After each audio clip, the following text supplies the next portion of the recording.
Good morning, my dear student.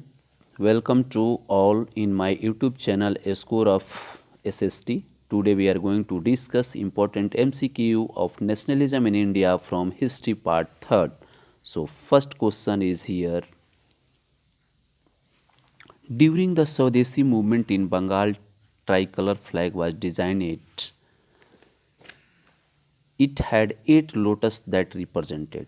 कह रहा है कि स्वदेशी मूवमेंट के समय बंगाल में ट्राई कलर फ्लैग जो बनाया गया था, डिजाइन किया गया था, उसमें 8 लोटस था। वो 8 लोटस क्या रिप्रेजेंट कर रहा था? तो आंसर इसका होगा provenance of the British India. ये ब्रिटिश इंडिया के 8 प्रांतों को रिप्रेजेंट करने के लिए ये फ्लैग बनाया हुआ था। इसमें जो 8 लोटस थे वो 8 प्रोमिनेंस को रिप्रेजेंट कर रहा था। अब रही बात कि ये जो फ्लैग है डिजाइन कौन किया, तो कह रहा है कि डिजाइन जो किए थे it was the first Indian flag था। और इस फ्लैग का मेन पर्पस था कि the main purpose of this movement was boycott the foreign goods and support Indian domestic goods. स्वदेशी मूवमेंट का मेन पर्पस था कि बाइकॉट द फॉरेन गुड्स को बाइकॉट करना और support the Indian domestic goods को सपोर्ट करना। इसको डिजाइन कौन किया था भाई? तो डिजाइन किए थे पिंगली वेंकैया। पिंगली वेंकैया ने इसको डिजाइन किया था। और स्वदेशी मूवमेंट स्टार्ट कब हुआ था? तो स्वदेशी movement started in 1906 by the Indian nationalist के द्वारा स्टार्ट किया गया था। और it was the successful movement. ये सबसे बड़ा सफल आंदोलन रहा था, बट इंड हो गया था 1911 में। ये 1911 में लास्ट हो गया था, जो कि इस पिक्चर में देख सकते हैं कि ये जो फ्लैग है इंडिया का, ये 1907 में तैयार किया गया था पिंगली वेंकैया के द्वारा। सो आंसर यहाँ होगा कि प्रोविनेंस ऑफ 8 ब्रिटिश इंडिया को शो कर रहा था। ये जो लोटस है ये दिख रहे हैं हम लोग 1 2 3 4 5 6 7 8, ये 8 लोटस जो है रिप्रेजेंट कर रहा था province of the British India का। Next question second, the leader of the militant guerrilla movement in a Gudem hills was. कह रहा है कि जो मिलिटेंट गोरिल्ला मूवमेंट चल रहा था गोतम हिल्स में, जो आंध्र प्रदेश में है, उसका लीडर कौन थे? तो लीडर थे एलोरी सीताराम राजू। एलोरी सीताराम राजू थे। एलोरी सीताराम राजू थे। कह रहा है कि Alluri Sitarama Raju who claim to have a super power, अपने आप को ये क्लेम करते थे और कहते थे कि I have a super power, God gifted, यानी गॉड ने हमको सुपर पावर दिया है। This movement spread in the early 1920, और इस मूवमेंट की स्टार्टिंग 1920s में होता है। और गौतम रिबेल्स जो थे वो अटैक करते थे। जितने सारे रिबेल्स थे ये गोरिल्ला मूवमेंट के अंदर में, जितने सारे रिबेलियन थे, वो क्या कर रहे थे? पुलिस स्टेशन पर अटैक कर रहे थे, attempt to the kill British officers को मार रहे थे, and carried the guerrilla warfare and achieving the swaraj, swaraj को अचीव करने के लिए ऐसा कर रहे थे। यानी कहने का मेरा मतलब ये है कि they were protesting against the British government. क्यों? आखिर क्यों प्रोटेस्टिंग कर रहे थे? तो because they had no right to give inside the forest, क्योंकि ब्रिटिश इनको जंगल में जाने से मना कर रहा था, क्योंकि ये ट्राइबल पीपल थे। जितने सारे इस मिलिटेंट गुरिल्ला मूवमेंट में शामिल थे वो ज़्यादा से ज़्यादा ट्राइबल पीपल थे। और ब्रिटिश गवर्नमेंट क्या किया था? फॉरेस्ट एक्ट लाकर किसी भी ट्राइबल पीपल को जाने नहीं दे रहा था जंगल में। तो जब नॉन कोऑपरेशन मूवमेंट चला था, गांधी जी ने चलाया था, तो गांधी जी से बहुत ज़्यादा इंस्पायर थे। कौन? एलोरी सीताराम राजू। तब इन्होंने क्या किया कि नॉन कोऑपरेशन मूवमेंट को सपोर्ट करने के लिए इनने एलोरी सीताराम राजू भी क्या किए थे? मूवमेंट चलाना स्टार्ट किए थे। और इनका हम लोग जान रहे थे, पहले भी बात किए थे कि स्वराज का मीनिंग सभी लोगों के लिए अलग अलग था। उसी तरह से यहाँ ट्राइबल पीपल का स्वराज का मीनिंग जो था अलग था। क्या था इनके लिए? तो इनका जो they had they had no right to go inside the forest, जंगल में जाना इनको मना कर दिया था, अधिकार नहीं था। नो कलेक्टिंग फ्यूल वुड, लकड़ी जलावन की लकड़ी भी ये नहीं चुन सकते थे। नो ग्रेजिंग द कैटल, अपने जानवरों को भी नहीं चरा सकते थे। तो ये चाहते थे कि हमको ये सब अधिकार मिल जाए, इसीलिए क्या किया था कि नॉन कोऑपरेशन को ये लोग भी सपोर्ट कर रहे थे। और उसको चला कौन रहा था भाई, ये मिलिटेंट गोरिल्ला मूवमेंट को, तो एलोरी सीताराम राजू। सो आंसर क्या हो जाएगा कि मिलिटेंट गोरिल्ला मूवमेंट जो गौतम हिल्स में स्टार्ट किया गया था उसका लीडर कौन थे, तो एलोरी सीताराम राजू थे। नेक्स्ट क्वेश्चन है हमारा थर्ड कि which among the flowing pass the Rowlatt act 1919, कह रहा है कि 1919 में जो रॉलेट एक्ट पास हुआ था वो किसने किया, आखिर करने वाला कौन था।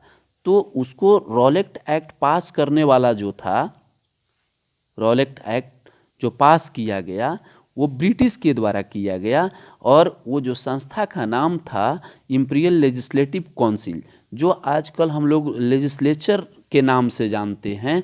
उस समय इंपीरियल लेजिस्लेटिव काउंसिल ही किसी भी लॉ को और एक्ट को पास करने का काम करता था।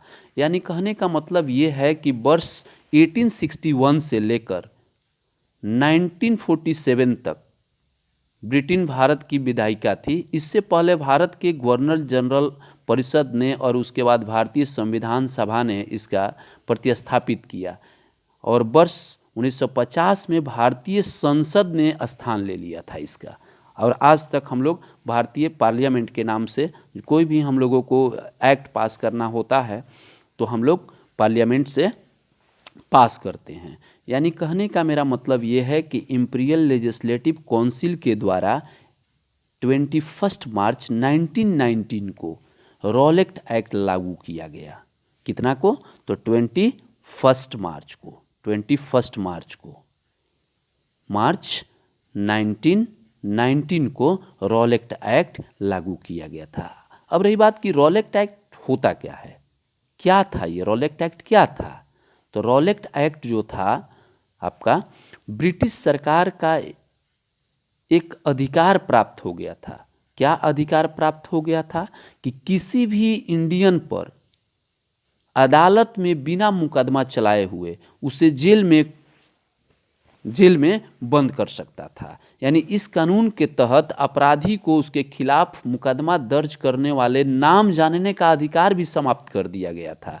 यानी कहने का मतलब है कि imperial legislative council was the legislature of the British Raj, okay, and it was established under the charter act के तहत 1853 के चार्टर एक्ट के द्वारा इसको लागू किया गया था, एस्टेब्लिश्ड किया गया था, by providing for the edition 6 additional member to the governor general condition. तो आंसर हमारा हो जाएगा इसका, इंपीरियल लेजिस्लेटिव काउंसिल ने क्या किया था, रॉलेट एक्ट पास किया था। नेक्स्ट क्वेश्चन है हमारा, कह रहा कि why had Congress ignore the Dalit for long, कह रहा है कि कांग्रेस ने दलित को क्यों इग्नोर कर दिया, कांग्रेस ने लंबे समय तक दलितों को अपेक्षा क्यों की, उपेक्षा करने लगे लोग, क्यों, क्या इसका कारण था। तो for long the Congress had ignore the Dalit for fear of offending the Sanatanis, उसको लग रहा था कि हमारा जो है सनातनी को अपमान के डर से, कि सनातन लोग का क्या होने लगेगा, अपमान का डर से ये लोग क्या कर रहे थे, इग्नोर कर रहे थे।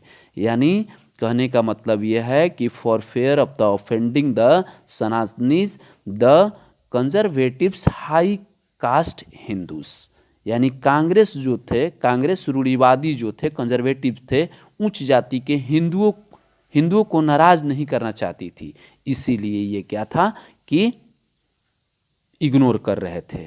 नेक्स्ट क्वेश्चन है हमारा, कह रहा है कि which of the following is not to true regarding the Rowlatt Act, तो कह रहा है कि इसमें से 4 ऑप्शन में से कौन सा ऐसा ऑप्शन है जो रॉलेट एक्ट के रिगार्डिंग में नहीं लिखा हुआ है, रॉलेट एक्ट के रिगार्डिंग में नहीं लिखा हुआ है। तो देख लीजिए, पहला रॉलेट एक्ट में क्या था, पहले वो देख लेते हैं हम लोग।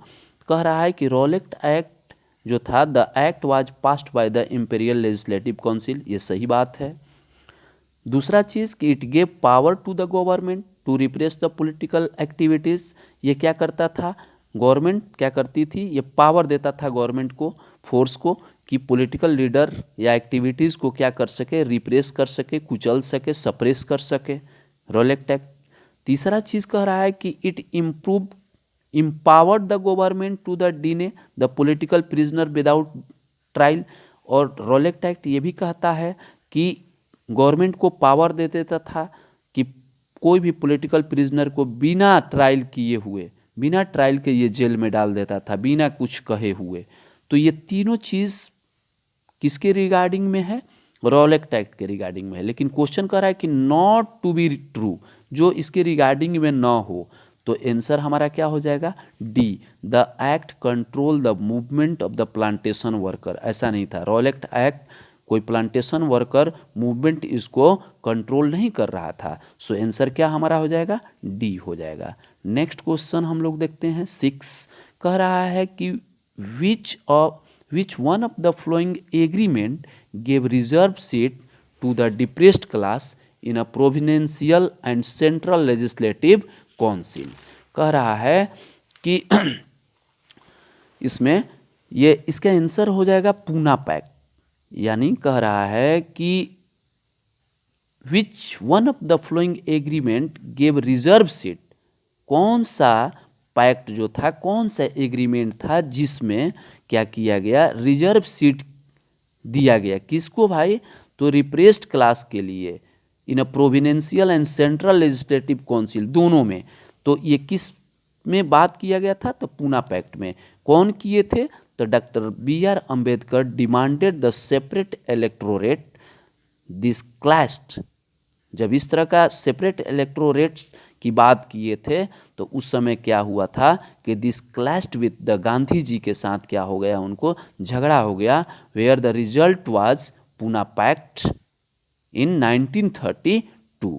1932 में पूना पैक्ट ये किया गया था, साइन किया गया था, एग्रीमेंट किया गया था, जिसमें क्या किया गया, पूना पैक्ट में क्या किया गया, दलितों के लिए क्या किया गया, reserve seat providential and central legislative council में जगह दिया गया था।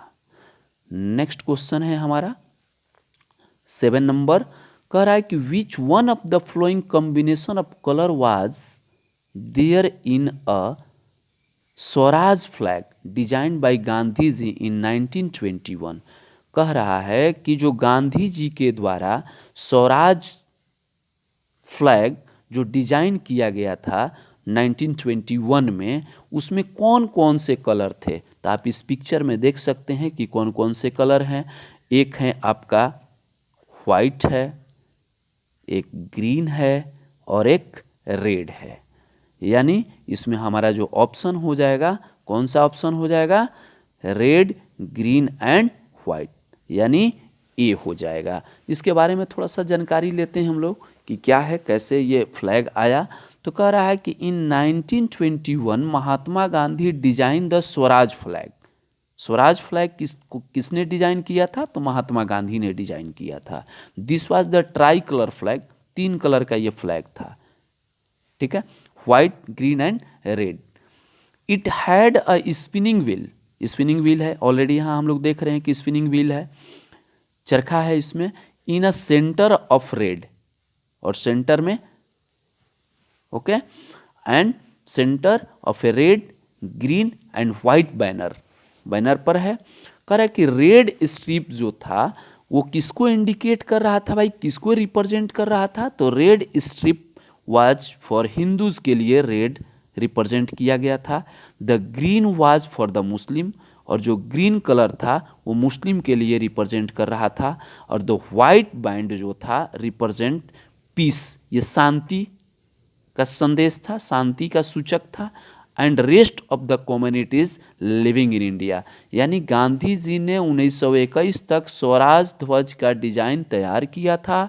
यह भी एक तिरंगा ही था, लाल, हरा और सफ़ेद, जिसके बीच में एक चरखा था, ठीक है। तो याद रखना होगा कि जो गांधी जी ने स्वराज फ्लैग डिजाइन किया था उसका कलर कौन कौन थे, रेड, ग्रीन एंड व्हाइट था।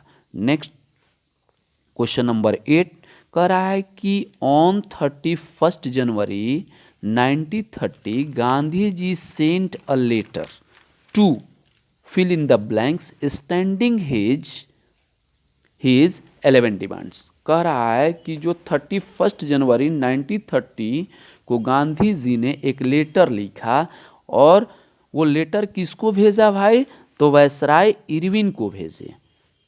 क्या करने के लिए, तो 11 डिमांड्स के लिए लेटर भेजे थे, यानी गांधी इरविन समझौता। गांधी इरविन एक समझौता हुआ था जिसमें गांधी जी ने लेटर लिखा था, किसको, इरविन को। ठीक है, और कब ये भेजे थे भाई और समझौता हुआ, तो लंदन में दूसरे गोलमेज सम्मेलन से पहले ये व्यवस्था की गई थी। इस समझौते के अनुसार गांधी जी ने सविनय अवज्ञा आंदोलन को बंद कर दिया था और फिर दूसरे गोलमेज सम्मेलन में भाग लेने के लिए सहमत हुए थे। ठीक है, तो आंसर हो जाएगा वायसराय इरविन के साथ इन्होंने क्या किया था, लेटर लिखा था 11 सूत्री मांग के लेकर। नेक्स्ट है हमारा 9 नंबर, कह रहा है कि Mahatma Gandhi started his famous salt march from his ashram, अपने आश्रम से स्टार्ट किया था। तो उनका आश्रम कहाँ था भाई, तो साबरमती में था। Sabarmati to Gujarat coastal town of Dandi. जो दांडी चला था, सॉल्ट मार्च चला था, वो कहाँ से स्टार्ट हुआ था, तो साबरमती आश्रम से स्टार्ट होकर कहाँ, कोस्टल टाउन कहाँ गया था, तो दांडी तक गया था। तो answer will be Sabarmati to Dandi. Next question है हमारा कि which pact was signed in 1931 through which Gandhi ji decided to call off the civil disobedience movement।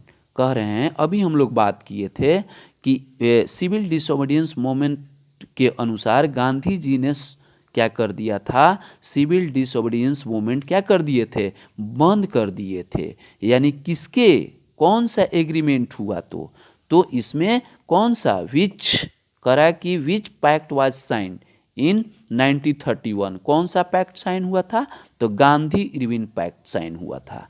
Gandhi Irwin pact sign हुआ था।